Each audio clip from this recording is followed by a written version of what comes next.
একসময় আন্তর্জাতিক বাজারে জনপ্রিয় ছিল মুর্শিদাবাদের রেশম শিল্প। ছিল শিল্পীদের ঘরে ঘরে কর্মব্যস্ততা। কিন্তু আজ ছবিটা একেবারে উল্টো।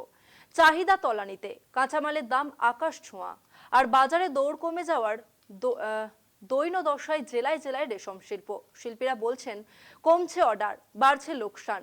অনেক কারিগরই বাধ্য হয়ে ঝুঁকেছেন অন্য পেশাতে।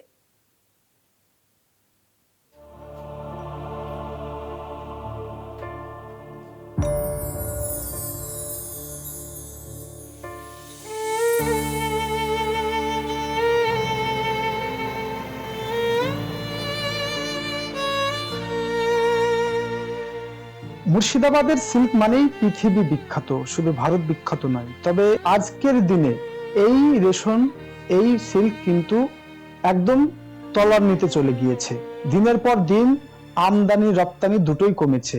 সাধারণত চায়না ভারতে ঢুকেছে, আর চায়না মালের বিক্রি দোকানপাটে বেশি।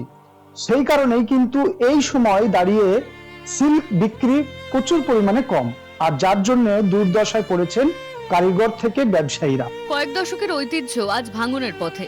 জেলার রেশম বেল্টে ঘুরলে আজ চোখে পড়ে বন্ধ লুম, অচল কারখানা আর হতাশ শিল্পীর মুখ। একসময় যেখানে রাত ভোর চলত কাজ, আজ সেখানে ঝুলছে তালা। শিল্পীদের আকুতি, রেশম শিল্প বাঁচান, না হলে এটি শুধুই ইতিহাস হয়ে যাবে। মুর্শিদাবাদ থেকে রাকিবুল ইসলামের রিপোর্ট, কলকাতা টিভি।